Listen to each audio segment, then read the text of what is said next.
नमस्कार प्रिय दर्शक बंधु, आज आम पुराण गंठी कार्यक्रम आम पुराण पृष्ठार कथा आम संस्कृतिर कथा अति चमत्कार प्रसंगटी आज्ञा शुणु ना, निश्चित भाव में आपण मानक खुशी लगे। कौन आज्ञा? जीवित अवस्था जम्मपुर को जीवा संभव कि? आज्ञा माने आमे समस्ते कथा कथा के कहती अरे मले सिना स्वर्गपुर देखिबू आ बंची थिला बेले केमिति स्वर्गपुर देखिबू बा कहती कथाटा ठीक सैया, किंतु पुराण पृष्ठारे एक कथा संभव हो पारी। जीवितावस्था मध्य ऋषिपुत्र नचिकेता जमालय को जाई पारी थिले एवं जमंक गुरु करी जमंक पाखरु दुर्लभ ज्ञान मध्य प्राप्त होइथिले। आमे समस्ते देवादेवी को पूजा आराधना करी तांकर सानिध्य पाइबा पई, तांको दर्शन पाइबा पई व्याकुल होइथांत। केते जोगी ऋषि मुनि साधु सन्थ माने जुग जुग धरी तपस्या करी मध्य ये सौभाग्य को प्राप्त ही पारंती नाही, किंतु ऋषिपुत्र नचिकेता असंभव को सेदिन संभव करि पारिते। तबे मनरे गंठी पड़ुछि, जीवित अवस्था जम्मपुर को नचिकेता गले केमिति? नचिकेता काहेकि जीवित अवस्था जम्मपुर को जाइथिले? जे जम्मपुर को जाए से कौन आउ फेरे? तबे नचिकेता कौन आउ मर्त्यधाम को फेरिलेनी? एमिति अनेक प्रश्न को नहीं आज आम पुराण गंठी गंठी पड़ी। जीवित अवस्था जम्मपुर जीवा संभव कि? आसंतु पुराण चर्चा को जीवा एवं ए गंठी को खोलिया। जमराज जम्मपुर बा जमालय, आज्ञा माने आपण माने ये नाटा शुणुचंती जम्मपुर बा जमराजंको ना। पुराण मतरे हिंदू संस्कृति रे 33 कोटी दिव्य देवता अछंती, सेमानक भितरे सबुठु भयंकर देवता होचंती जमराज। महिष पृष्ठ आरोहण करंती, आंकर काम कौन ना मर्त्य पृष्ठ रे जो माने मृत्युवरण करंती सेमानकर जीवात्मा मानक जम्मपुर को नहीं पाप पुण्यर विचार करी दंड विधान करंती। पापात्मा मानंकु नरक दंड, पुण्यात्मा मानंकु स्वर्ग भोगर आदेश दियंती।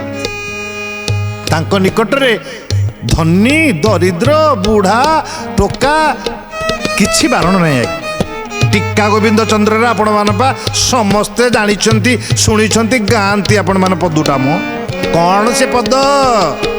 सेही काल जम बड़ दारुण रे न जानई दुख सुख बाछि नेब कंचा रखिब पाचिला देवटी दारुण दुख रे कुमार देवटी दारुण दुख। जदि एक कथा ठीक कहीं जमपुर को जाई पारंतिनी ताले ऋषिपुत्र नचिकेता केमिति गले, केमिति असंभव को संभव कले? पुराण पृष्ठार सुंदर कथा है। कठोपनिषदर वर्णना अनुसार प्राक वैदिक जुगरे गौतमंकर वंशज ऋषि होचंते बाजश्रवा, जड़े नैष्टिक ब्राह्मण एवं जड़े राजा एवं जड़े ऋषि। बाजश्रवा को से कह जाए राजर्षि, एकाधार से राजा एवं ऋषि। तांकर एकमात्र पुत्र 12 वर्षर पुओ ना होची नचिकेता। ए नचिकेता बाल्यावस्थारू ऋषि आश्रम रे गुरुकुलाश्रम रे रही विद्या अध्ययन करी महान पंडित हो पारिथिले, बहु ज्ञान अधिकारी होइथिले। बाजश्रवा ऋषि अटंती राजर्षि गौतम वंशधर, एकोई संतान नचिकेता नाम पितृभक्ति रे प्रवर। सुजाने पितृभक्ति रे प्रवर, सुजाने पितृभक्ति रे प्रवर। এই ବାଜଶ୍ରବା ଋଷି ଦିନେ ଗୋଟିଏ ଅଦ୍ଭୁତ ଚିନ୍ତାଧାରା ମନକୁ ଆଣିଲେ। କେମିତି ଶରୀରରେ ସ୍ୱର୍ଗ ପ୍ରାପ୍ତି ହେଇପାରିବ ସେଥିପାଇଁ ସାଧୁ ସନ୍ଥ ମୁନି ଋଷିମାନଙ୍କ ସହିତ ପରାମର୍ଶ କଲେ। ସାଧୁ ସନ୍ଥମାନେ ଉପାୟ ବତେଇ ଦେଲେ। ଯଦି ଆପଣ ଗୋଟିଏ ଯଜ୍ଞ ଆୟୋଜନ କରନ୍ତି, ଯେଉଁ ଯଜ୍ଞର ନାଁ ହେଉଛି ବିଶ୍ୱଜିତ ଯଜ୍ଞ, ଏ ଯଜ୍ଞର ପୁଣ୍ୟ ଫଳ ଯଦି ଆପଣ ପ୍ରାପ୍ତ ହେଇପାରନ୍ତି ତେବେ ସ୍ୱଦେହରେ ସ୍ୱର୍ଗ ପ୍ରାପ୍ତି ହେଇପାରିବ। ତେଣୁ ବାଜଶ୍ରବା ଗୋଟେ ବିଶ୍ୱଜିତ ଯଜ୍ଞ ଆୟୋଜନ କଲେ। ରାଜା ତ ତାଙ୍କ ପାଖରେ ତ କୌଣସି ସମ୍ପତ୍ତିର ଅଭାବ ନଥିଲା। ବିଶ୍ୱଜିତ ଯଜ୍ଞର ନିୟମ କ'ଣ ଆଜ୍ଞା? ନିଜର ସବୁଠାରୁ ପ୍ରିୟ ବସ୍ତୁକୁ ବ୍ରାହ୍ମଣ ଋଷି ମୁନିମାନଙ୍କୁ ଦାନ କରିବେ ଏବଂ ବ୍ରାହ୍ମଣ ଋଷି ମୁନିମାନଙ୍କର ଅଭିଳଷିତ ପଦାର୍ଥକୁ ଦାନ କରି ସେମାନଙ୍କୁ ସନ୍ତୁଷ୍ଟ କରିବେ। ଏହା ହେଉଛି ବିଶ୍ୱଜିତ ଯଜ୍ଞର ନିୟମ। ବାଜଶ୍ରବା ଘୋଷଣା କରିଦେଲେ। ଏ ଘୋଷଣା ଶୁଣିବା ମାତ୍ରେ ଦାନ ପାଇବା ଆଶାରେ ହଜାର ହଜାର ସଂଖ୍ୟାରେ ବ୍ରାହ୍ମଣ ସାଧୁ ସନ୍ଥ ମାନେ ବାଜଶ୍ରବା ଋଷିଙ୍କର ଯଜ୍ଞସ୍ଥଳରେ ଆସି ପହଞ୍ଚିଲେ। କେତେ ସାଧୁ ସନ୍ଥ? ଗୋଟିଏ ପ୍ରମାଣ ଆଜ୍ଞା, ଗୋଟିଏ ପଦରେ ଆପଣମାନଙ୍କୁ କହୁଛି, 60,000 ସାଧୁ ଆସି ପହଞ୍ଚିଥିଲେ। ସେ ସାଧୁମାନେ କିଏ? କବି ସମ୍ରାଟ ଭଞ୍ଜଙ୍କର ଗୋଟିଏ ପଦ ଆପଣମାନଙ୍କୁ ଗାଇ ଶୁଣଉଛି ଚୋଖୀ ରାଗରେ। ବ୍ୟାସ ଗୌତମ ଶୁକ ସନକ ଭୃଗୁ କୌଶିକ ଅଙ୍ଗିରା ଜନକ ପରାଶର ମହର୍ଷି। ବ୍ୟାସ ଗୌତମ ସୁଖ ସନକ ଭୃଗୁ କୌଶିକ ଅଙ୍ଗିରା ଜନକ ପରାଶର ମହର୍ଷି। ଅଗସ୍ତି ବୈଶିଷ୍ଟ ଆଦି ଅଷ୍ଟବକ୍ର ଚେପୌଲସ୍ତି ভরদ্বাজ ঋষ্য শৃঙ্গ সঙ্গে দেবর্ষি। কপিলাদি 60 সহস্র কপিলাদি 60 সহস্র মিলিলে যজ্ঞস্থଳରେ ହୋଇ ସନ୍ତୋଷ। ବିଶ୍ୱଜିତ ଯଜ୍ଞରେ ବଶିଷ୍ଠ ଆଦି 60,000 ସାଧୁ ସନ୍ଥ ମୁନି ଋଷିମାନେ ଆସି ଉପସ୍ଥିତ ହେଲେ। କାରଣ ସମସ୍ତଙ୍କର ଅଭିଳଷିତ ଦାନ ପାଇବେ ନା, ମନ ଇଚ୍ଛା ଯାହା ଚାହିଁବେ ତାହା ଦାନ ମିଳିବ। ଯଜ୍ଞ ଶେଷ ହେଲା। ଘୋଷଣା ଅନୁସାରେ ଯେତେବେଳେ ଦାନ ସମୟ ଉପସ୍ଥିତ ପହଞ୍ଚିଲା, ବାଜଶ୍ରବା ଋଷି ମନକୁ ମୋହ ଆଚ୍ଛାଦିତ ହେଲା, ମୋହଗ୍ରସ୍ତ କଲା, ଲୋଭଗ୍ରସ୍ତ ହେଲେ। ବାଜଶ୍ରବା କହିଲେ, କ'ଣ ମୋର ସବୁ ସମ୍ପତ୍ତିକୁ ଏମାନଙ୍କୁ ଦାନ କରିଦେବି? ମୁଁ କ'ଣ ରାସ୍ତାର କାଙ୍ଗାଳ ହେଇକି ବୁଲିବି? ଅନ୍ନ ମୁଠେ ଖାଇବାକୁ ପାଇବିନି? ନାଇଁ ନାଇଁ, ମୁଁ ଏସବୁ ଦାନ ତାଙ୍କୁ ଦେଇପାରିବି ନାହିଁ। କ'ଣ କଲେ ବାଜଶ୍ରବା? ବୃଦ୍ଧା ଗୋମାତା ଯେଉଁମାନଙ୍କର ଅସ୍ଥି ପଞ୍ଜରା ଗଣି ହେଇଯାଉଛି, ଦୁଗ୍ଧ ଦାନ କରିବାର କ୍ଷମତା ନାହିଁ, ପ୍ରସବ କରିବାର କ୍ଷମତା ନାହିଁ, ସେଇ ବୃଦ୍ଧା ଗୋମାତା ମାନଙ୍କୁ ଏ ବ୍ରାହ୍ମଣ ବୈଷ୍ଣବ ମାନଙ୍କୁ ସମସ୍ତଙ୍କୁ ଦାନ କଲେ। ଏ କଥା ଯେତେବେଳେ ସାଧୁ ସନ୍ଥ ବ୍ରାହ୍ମଣ ମାନେ ଦେଖିଲେ, ଅସନ୍ତୋଷ ପ୍ରକାଶ କଲେ। ପରସ୍ପର ଭିତରେ କଥୋପକଥନ ହେଲେ। କହିଲେ, ହଇରେ ହେ, ଦେଖ ଦେଖ, ଆରେ ଏଇଟା ରାଜା ନା ଆଉ କ'ଣ? ଜଣେ ରାଜା, ଜଣେ ଋଷି ବିଶ୍ୱଜିତ ଯଜ୍ଞ କରିଛି, ଘୋଷଣା କରିଛି ସର୍ବସ୍ୱ ଦାନ କରିବ, ତା ପ୍ରିୟ ବସ୍ତୁକୁ ଦାନ କରିବ। କ'ଣ ଦେଲା ବେଳକୁ ଦଉଛି ଇଏ ବୁଢ଼ୀ ଗୋମାତା ମାନଙ୍କୁ? ଛି ଛି ଛି ଛି, ଧିକ୍ ତାର ରାଜ ପଣିଆକୁ, ଧିକ୍ ତାର ଋଷି ପଣିଆକୁ, ଧିକ୍ ତାର ଯଜ୍ଞ। ସମସ୍ତେ ଅସନ୍ତୋଷ ପ୍ରକାଶ କରି ବାଜଶ୍ରବାଙ୍କୁ ଧିକ୍କାର କରି ଚାଲି ଯାଉଥିବା ସମୟରେ ପୁତ୍ର ନଚିକେତାଙ୍କୁ ଏ କଥାଟା ବାଧିଲା। ଭାବିଲେ, ମୋ ବାପାଙ୍କ ମନକୁ କାହିଁକି ଏମିତି ଲୋଭ ଗ୍ରାସ କଲା? କାହିଁକି ଏମିତି ମୋହଗ୍ରସ୍ତ ହେଲେ? କାହିଁକି ଏ ସଂସାର ପାର୍ଥିବ ବସ୍ତୁ ପ୍ରତି ଏତେ ଆସକ୍ତି ଆସିଲା? ସମସ୍ତ ଧର୍ମ, ସମସ୍ତ ପୁଣ୍ୟକୁ ସେ ନଷ୍ଟ କରିଦେଲେ। ଆଗନ୍ତୁକ ବ୍ରାହ୍ମଣ ବୈଷ୍ଣବ ମାନଙ୍କୁ ଅସନ୍ତୁଷ୍ଟ କଲେ। ବାଚା ସାର ମନୁଷ୍ୟାଣଂ ପୃଥି ସାର ମହିପତେ। ବାଚା ବିଚଳିତ ଯେନ ତେନ ସୁକୃତ ହାରିତା। ସଂସାରରେ ଯେଉଁମାନେ କଥା ଦେଇ କଥା ରଖନ୍ତି ନାହିଁ, ସତ୍ୟ କରି ଅସତ୍ୟ ଆଚରଣ କରନ୍ତି, ସେମାନଙ୍କ ଭଳି ନରାଧମ ସଂସାରରେ କେହି ନାହିଁ। ବାଜଶ୍ରବା ଋଷିଙ୍କ ମନକୁ ଲୋଭଗ୍ରସ୍ତ କରିଥିବାରୁ ସତ୍ୟ ଭଗ୍ନ କରି ନିର୍ଦ୍ଧାରିତ ଘୋଷଣାକୁ ଉଲ୍ଲଂଘନ କରି ସାଧୁ ସନ୍ଥ ବ୍ରାହ୍ମଣ ମାନଙ୍କୁ ଅସମ୍ମାନିତ କରିଛନ୍ତି ଏବଂ ବୃଦ୍ଧା ଗୋମାତା ମାନଙ୍କୁ ଦାନ କରିଛନ୍ତି। ଏକଥା ପୁତ୍ର ନଚିକେତାଙ୍କ ମନରେ ବହୁ କଷ୍ଟ ଦେଲା। କହିଲେ ଧିକ୍ ମୋ ପୁତ୍ର ପଣିଆକୁ, ମୁଁ ଥାଉ ଥାଉ ଯଦି ମୋ ବାପାଙ୍କର ସତ୍ୟ ରକ୍ଷା ନ ହେଇପାରିଲା ତାହେଲେ କ'ଣ ମୋ ସେ ପୁତ୍ର ପଣିଆରେ ଲାଭ ଅଛି? ସେ ମୋର ପିତା, ମୋର ଜନ୍ମଦାତା। ଯଦି ମୁଁ ତାଙ୍କ ସୁକୃତରେ ନ ଲାଗିପାରିଲି ତାହେଲେ ପୁତ୍ର ଜନ୍ମ ପାଇ ଲାଭ କ'ଣ? ପିତା ଧର୍ମ ପିତା ସ୍ୱର୍ଗ, ପିତା ହି ପରମ ଧର୍ମ, ପିତରେ ପ୍ରୀତିମା ପର୍ଣ୍ଣେ ପ୍ରିୟନ୍ତେ ସର୍ବଦେବତା। ନଚିକେତା ଯାଇକି ବାପାଙ୍କ ପାଖରେ ବିନମ୍ରତାର ସହିତ ହାତ ଯୋଡ଼ି ଛିଡ଼ା। ବାଜଶ୍ରବା କହିଲେ ନଚିକେତା କ'ଣ ହେଲା, କ'ଣ କିଛି କହିବୁ? ନଚିକେତା କହିଲେ ବାପା ଗୋଟେ କଥା କହିବି। ନା କ'ଣ? ଆପଣ ବିଶ୍ୱଜିତ ଯଜ୍ଞ ଆୟୋଜନ କରିଥିଲେ ନା? ହଁ। ବ୍ରାହ୍ମଣ ବୈଷ୍ଣବ ମାନଙ୍କୁ ଯାଚିତ ଧନ ଦାନ ଦେବା ପାଇଁ ଘୋଷଣା କରିଥିଲେ ନା? ହଁ। କିନ୍ତୁ ଦେଲା ବେଳକୁ ଆପଣ ଦେଲେ ବୃଦ୍ଧା ଗୋମାତା ମାନଙ୍କୁ। ସେମାନଙ୍କ ମନ ଭିତରେ ପୁଞ୍ଜୀଭୂତ ଅସନ୍ତୋଷ। ଆପଣ କେବେ ହେଲେ ପୁଣ୍ୟ ପ୍ରାପ୍ତି ହେଇପାରିବ ନାହିଁ। ତା ଛଡ଼ା ମୁଁ ପୁରା ଆପଣଙ୍କର ପୁଅ ନା? ହଁ। ଆପଣଙ୍କର ସମସ୍ତ ପାର୍ଥିବ ବସ୍ତୁ ଠାରୁ ମୁଁ ହେଉଛି ଶ୍ରେଷ୍ଠ ପ୍ରିୟ ବସ୍ତୁ ନା? ହଁ।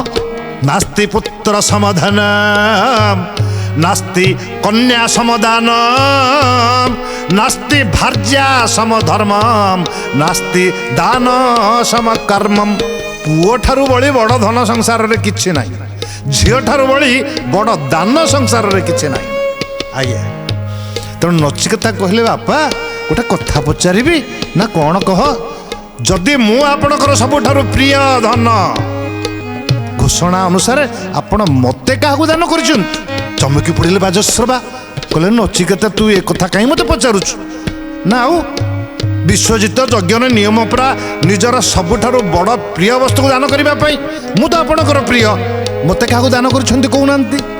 ବାଜଶ୍ରବା ଶୁଣି ନ ଶୁଣିଲା ପରି ନୀରବ ରହିଲେ। ହେଲେ ନଚିକେତା ବାରମ୍ବାର ଏ ଗୋଟେ ପ୍ରଶ୍ନ ପଚାରିଲେ, ବାପା କୁହନ୍ତୁ ମୋତେ କାହାକୁ ଦାନ କରିଛନ୍ତି? ବାରମ୍ବାର ଏ ପ୍ରଶ୍ନ ପଚାରିବାରୁ ନଚିକେତା ଋଷି ବାଜଶ୍ରବା ବିରକ୍ତି ହେଇକି କ୍ରୋଧରେ କହିଲେ, କ'ଣ କହିଲେ? ଆଜ୍ଞା, ଯଦି କଥା ପଚାରୁଛୁ ଯା, ମୁଁ ତୋତେ ଯମକୁ ଦାନ କରିଦେଇଛି। କହିଦେଇକି ଜିଭଟା କାମୁଡ଼ି ପକେଇଲେ। କହିଲେ ଆରେ ମୁଁ କ'ଣ କହିଦେଲି? ମୋ ପୁଅକୁ ମୁଁ ଯମକୁ ଦେଇଦେଲି? ନଚିକେତା କହିଲେ ବାପା ଯଥାର୍ଥ, ଯଦି ଆପଣ ଯମକୁ ମୋତେ ଦାନ କରିଛନ୍ତି ତାହେଲେ ମୁଁ ଏଠି ଆପଣଙ୍କ ପାଖରେ କାହିଁକି ରହିବି? ମୋତେ ଯମପୁରକୁ ପଠେଇ ଦେଉନାହାନ୍ତି। କୁଣ୍ଢେଇ ପକେଇଲେ ନଚିକେତାଙ୍କୁ ବାଜଶ୍ରବା। ଭୋ ଭୋ ହେଇକି କାନ୍ଦି ପକେଇଲେ। କହିଲେ ଧନରେ, ଆରେ ମୁଁ ସିନା କହିଦେଲି, ଏଇଟା କ'ଣ ମୋ ଅନ୍ତରର ଭାଷା? ନା ରେ ଧନ, ମୁଁ ତୋତେ ଛାଡ଼ି ପାରିବିନି, ତୋତେ ଛାଡ଼ି ମୁଁ ବଞ୍ଚି ପାରିବିନି।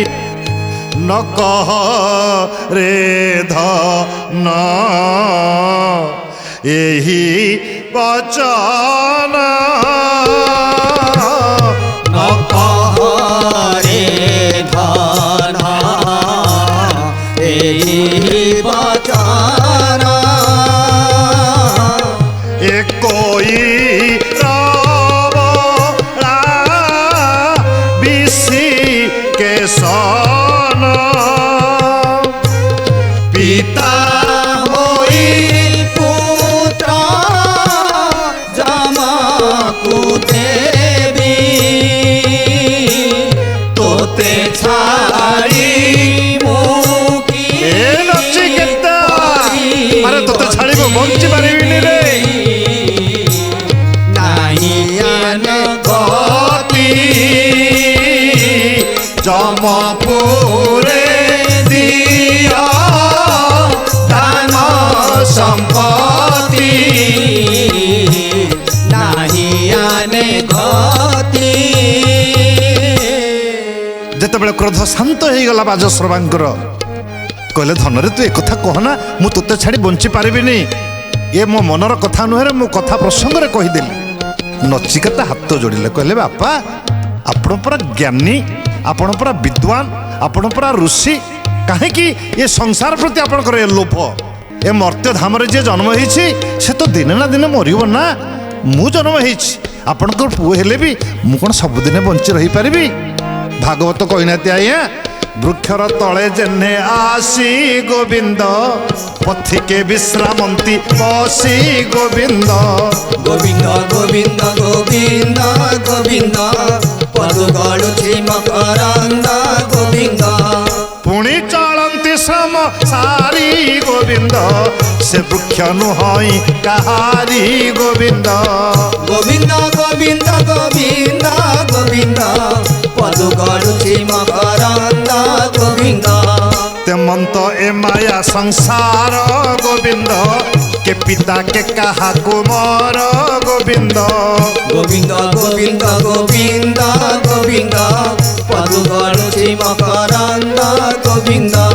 ନଚିକେତା ଜୀବନ ଦର୍ଶନ ବୁଝେଇଲେ ବାଜଶ୍ରବାଙ୍କୁ, କହିଲେ ଯିଏ ଜନ୍ମ ହେଇଛି ସିଏ ମରିବ, ମୃତ୍ୟୁ ଯେସାଙ୍ଗ ଅସ୍ତି ଅସୌ ମର୍ତ୍ତ୍ୟ। ତେଣୁ ଆପଣ ବିଲକୁଲ ଚିନ୍ତା କରନ୍ତୁନି, ହସି ହସି ମୋତେ ଯମପୁରକୁ ପଠେଇ ଦିଅନ୍ତୁ। ନଚିକେତାଙ୍କର ଜୀବନ ଦର୍ଶନ ନିକଟରେ ବାଜଶ୍ରବା ଋଷି ହାର ମାନିଲେ, କହିଲେ ପୁଅରେ ଧନ୍ୟ ଧନ୍ୟ ତୋର ପୁତ୍ର ଜନ୍ମ, ମୋର ସାଧନା ବଳରେ ମୁଁ ତୋତେ ଜମାଳୟକୁ ପଠେଇବି। ବାଜଶ୍ରବା ନିଜର ସମସ୍ତ ସାଧନାକୁ ଏକତ୍ର କରି ସେଦିନ ସଶରୀରରେ ଜୀବିତ ଅବସ୍ଥାରେ ନଚିକେତାଙ୍କୁ ଯମପୁରକୁ ପଠେଇ ଦେଲେ। ଆଜିକା ବିଜ୍ଞାନ ଯୁଗରେ ବିଜ୍ଞାନ ଯେଉଁ କଥାକୁ ଭୁଲ ବୋଲି କହୁଛି, 33 କୋଟି ଦିଅ ଦେବତାଙ୍କର ପରିକଳ୍ପନାକୁ ମିଛ କପଳ କଳ୍ପିତ ବୋଲି କହୁଛି, ଯମପୁର ଶିବଲୋକ ବିଷ୍ଣୁଲୋକ ଏସବୁ କିଛି ନାହିଁ ବୋଲି ବିଜ୍ଞାନ ମତ ଦେଉଛି। କିନ୍ତୁ ଆଜ୍ଞା ତତ୍କାଳୀନ ପ୍ରାକ୍ ବୈଦିକ ଯୁଗରେ ସାଧୁ ସନ୍ଥ ସିଦ୍ଧ ମହାପୁରୁଷ ମାନଙ୍କ ପାଇଁ ଏବଂ ଦେବତା ମାନଙ୍କ ପାଇଁ ଅସମ୍ଭବ ସମ୍ଭବ ହେଇପାରୁଥିଲା। ଯାହା ବିଜ୍ଞାନ ଦ୍ୱାରା ଆଜି ସମ୍ଭବ ହେଉନି, ସେତେବେଳେ ତାହା ସମ୍ଭବ ହେଇପାରୁଥିଲା। ନଚିକେତା ଯାଇ ଜମାଳୟରେ ପହଞ୍ଚିଗଲେ। ଯମଦ୍ୱାରରେ ଯମଦୂତ ମାନେ ଜଗିଛନ୍ତି। ଯେତେବେଳେ ଇଏ ମର୍ତ୍ତ୍ୟର ବାଳକକୁ ଦେଖିଲେ, ଯମଦୂତ ମାନେ ଅଟକେଇଲେ, କହିଲେ ହେ ପିଲା ହେ, ଆରେ ମର୍ତ୍ତ୍ୟପୁରର ତୁ ଗୋଟେ ମାନବ ଜୀବିତ ଅବସ୍ଥାରେ କୁଆଡ଼େ ହେଇଛୁ? ଫେରିଯା ଫେରିଯା ଫେରିଯା, ଜମାଳୟରେ ସ୍ଥାନ ନାହିଁ ତୋର। ତା ଛଡ଼ା ଯମରାଜ ବର୍ତ୍ତମାନ ଯମପୁରରେ ନାହାନ୍ତି, 3 ଦିନ ପାଇଁ ବାହାରକୁ ଯାଇଛନ୍ତି, 3 ଦିନ ପରେ ଫେରିବେ। ଯମପୁରର ଭୟଙ୍କର ରୂପକୁ ଦେଖି, ନର୍କ କୁଣ୍ଡରେ ଜଳୁଥିବା ଅଗ୍ନିର ଲେଲିହାନ ଶିଖାକୁ ଦେଖି, ଯମଦୂତ ମାନଙ୍କର ଭୟଙ୍କର କିଳିକିଳା ରାବକୁ ଦେଖି ଭୟଭୀତ ନହେଇ ସାହସର ସହିତ ନିର୍ଭୀକ ଭାବରେ ଯମଦ୍ୱାରରେ ଅପେକ୍ଷା କରିଥିବା ଦ୍ୱାରୀମାନଙ୍କୁ କହିଲେ, ହେ ଦ୍ୱାରୀମାନେ, ଠିକ ଅଛି, ମୁଁ ଯେତେବେଳେ ଯମପୁରକୁ ଥରେ ଆସିଛି, ଫେରିବାର ପ୍ରଶ୍ନ ଉଠୁନି। ମୁଁ ଯମରାଜକୁ ସାକ୍ଷାତ କରିବି, ତାପରେ ଯାଇ ଯାହା କରିବି। 3 ଦିନ ଅପେକ୍ଷା କଲେ। ସେଦିନ ନଚିକେତା ନିର୍ଜଳା ନିରାହାର ରହିକିରି 3 ଦିନ ପରେ ଯେତେବେଳେ ଯମରାଜ ଫେରିଲେ, ଯମଦୂତ ମାନଙ୍କ ଠାରୁ ସବୁ କଥା ଜାଣିଲେ, ଶୁଣିଲେ ଏବଂ ଏ ବ୍ରାହ୍ମଣ ନଚିକେତାଙ୍କ ଉପରେ ଅତ୍ୟନ୍ତ ପ୍ରସନ୍ନ ହେଲେ। ଯମରାଜ ସସମ୍ମାନେ ପାଛୋଟି ନେଲେ ନଚିକେତାଙ୍କୁ ଯମପୁର ମଧ୍ୟ ବସେଇ ଦେଲେ ଆସନରେ। କହିଲେ ହେ ବ୍ରାହ୍ମଣ ପୁତ୍ର, ହେ ରାଜର୍ଷି, ହେ ରାଜର୍ଷି ଭୁଲ କହିଲେ, କହିଲେ ହେ ବ୍ରାହ୍ମଣ ପୁତ୍ର, ମୁଁ ତୁମର ନିଷ୍ଠା ସାଧନା ନିର୍ଭୀକତାରେ ଅତ୍ୟନ୍ତ ପ୍ରସନ୍ନ ହେଇଛି।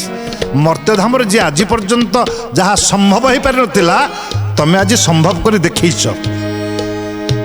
3 ଦିନ ପର୍ଯ୍ୟନ୍ତ ତମେ ନିର୍ଜଳା ନିରାହାରରେ ମୋତେ ଅପେକ୍ଷା କରିଥିବାରୁ ମୁଁ ତୁମକୁ 3ଟି ବର ଦେବା ପାଇଁ ଚାହୁଁଛି। କୁହ, କ'ଣ ତୁମର 3ଟି ବର ମନବାଞ୍ଛା? କେଉଁ 3ଟା ବର ତୁମେ ପାଇଲେ ଖୁସି ହେବ? ନଚିକେତା ସେଦିନ ହାତ ଯୋଡ଼ି ଯମରାଜଙ୍କୁ କହିଲେ, ହେ ଧର୍ମାତ୍ମା, ଆପଣଙ୍କୁ ଆଜିଠାରୁ ମୁଁ ଗୁରୁ ଆସନରେ ବସେଇଲି, ମୁଁ ଆପଣଙ୍କର ଶିଷ୍ୟ ହେଲି, ମୋତେ ଶିଷ୍ୟ ଭାବରେ ଗ୍ରହଣ କରନ୍ତୁ। ଯଦି 3ଟା ବର ଦେବା ପାଇଁ ଚାହୁଁଛନ୍ତି, ତାହେଲେ ମୋତେ ଏଇ 3ଟି ବର ଦିଅନ୍ତୁ। କ'ଣ ବର ମାଗିଲେ ସେଦିନ ନଚିକେତା?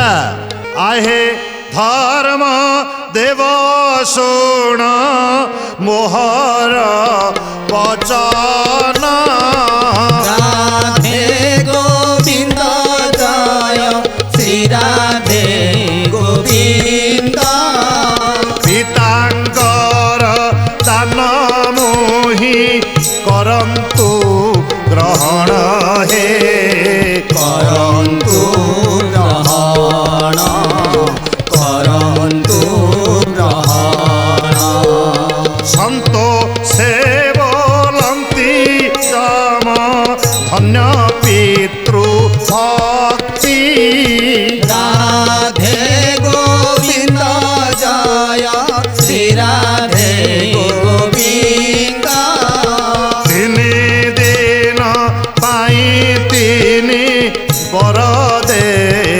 ଯାଚି ହେ ପର ଦେବି ଯାଚି ପର ଦେବି ଯାଚି। ଯମରାଜ କହିଲେ ହେ ବ୍ରାହ୍ମଣ ସନ୍ତାନ ନଚିକେତା ତିନିଟି ବର ମାଗ। ନଚିକେତା କହିଲେ ହେ ଗୁରୁଦେବ ଯଦି ଆପଣ ପ୍ରସନ୍ନ ହେଇଛନ୍ତି ଯଦି ମୋ ଉପରେ ଦୟା କରିଛନ୍ତି ମୋତେ ତିନିଟା ବର ଦିଅନ୍ତୁ। କ'ଣ ବର? ପ୍ରଥମ ବର ମାଗିଲେ ନଚିକେତା ଯୋଉ ପିତାଙ୍କର ମୁଁ ଏକୋଇର ବଳା ବେଶୀ କେଶନ ଯୋଉ ପିତା ମୋ ପାଇଁ ଗୋଟେ ମୁହୂର୍ତ୍ତ ବଞ୍ଚି ପାରିବେନି ଦୟାକରି ମୋତେ ମୋ ପିତାଙ୍କୁ ପ୍ରତ୍ୟର୍ପଣ କରନ୍ତୁ ଫେରେଇ ଦିଅନ୍ତୁ। ଯମରାଜ କହିଲେ ତଥାସ୍ତୁ। ଦ୍ୱିତୀୟ ବର ନା ସ୍ୱର୍ଗ ସୁଖର ସାଧନ ବିଦ୍ୟା କ'ଣ? ସ୍ୱର୍ଗର ଦେବତାମାନେ କାହିଁକି ପରମ ସୁଖ ଲାଭ କରନ୍ତି ଆଉ ମର୍ତ୍ତ୍ୟର ମାନବମାନେ କାହିଁକି ହିଂସା ମିଥ୍ୟା ଦ୍ୱେଷରେ ଘାଣ୍ଟି ହେଇ ପାପ ଭୋଗ କରନ୍ତି ନର୍କ ଭୋଗ କରନ୍ତି ସେ ସାଧନ ବିଦ୍ୟାକୁ ମୋତେ ଦିଅନ୍ତୁ। ଯମରାଜ କହିଲେ ତଥାସ୍ତୁ। ତୃତୀୟ ବାର ଆତ୍ମତତ୍ତ୍ୱ ଜ୍ଞାନ ଶରୀର ତତ୍ତ୍ୱ। ନଚିକେତା କହିଲେ ହେ ଧର୍ମାତ୍ମା ହେ ଯମରାଜ ଜୀବନ ଏବଂ ମୃତ୍ୟୁ ଜନ୍ମ ମରଣର ରହସ୍ୟକୁ ଆପଣ ମୋତେ ବୁଝେଇ ଦିଅନ୍ତୁ। ସେଦିନ ଯମରାଜ ଅତ୍ୟନ୍ତ ପ୍ରସନ୍ନ ହେଇ ନଚିକେତାଙ୍କୁ ଇଏ ତିନୋଟି ଦିବ୍ୟ ଜ୍ଞାନକୁ ପ୍ରଦାନ କରି ଶରୀରରେ ମର୍ତ୍ତ୍ୟକୁ ଫେରାଇ ଦେଇଥିଲେ ବାଜଶ୍ରବାଙ୍କ ନିକଟକୁ। ଦର୍ଶକ ବନ୍ଧୁ ଆଜି ଆମ ପୁରାଣ ଗଣ୍ଠିରେ ଗଣ୍ଠି ଥିଲା ଜୀବିତାବସ୍ଥାରେ ଯମପୁର ଯିବା ସମ୍ଭବ କି? ହଁ ଆଜ୍ଞା ନିଶ୍ଚିତ ଭାବରେ ସମ୍ଭବ। ଯାହା ବିଜ୍ଞାନ ଅସମ୍ଭବ ବୋଲି କହେ ତାହା ସାଧୁ ସନ୍ତ ମୁନି ଋଷି ଦେବତାମାନଙ୍କ ପକ୍ଷରେ ସମ୍ଭବ। ଆଜି ତ ଆମେ ପୁରାଣ ଗଣ୍ଠିକୁ ଖୋଲିଲେ ତେବେ ଆଜିର ଚର୍ଚ୍ଚାରୁ ଆମେ ଶିଖିଲେ କ'ଣ? ପିତାମାତା ହେଉଛନ୍ତି ସବୁଠାରୁ ବଡ଼ ଦିଅଁ ଦେବତା ଆଜ୍ଞା। ପିତାମାତାଙ୍କର ଆଶୀର୍ବାଦ ଥିଲେ କିଛି ବି ପଦ ଆପଦ ଆପଣଙ୍କୁ ଛୁଇଁ ପାରିବନି। ସବୁବେଳେ ପିତାମାତାଙ୍କର ସେବା କରନ୍ତୁ ପିତାମାତାଙ୍କର ଇଚ୍ଛା ପୂରଣ କରନ୍ତୁ ପିତାମାତାଙ୍କର କାର୍ଯ୍ୟରେ ନିଜକୁ ବିନିଯୋଗ କରନ୍ତୁ ଦେଖିବେ ଆପଣଙ୍କର ପୁତ୍ର ଜନ୍ମଟା ସାର୍ଥକ ହେଇଯିବ।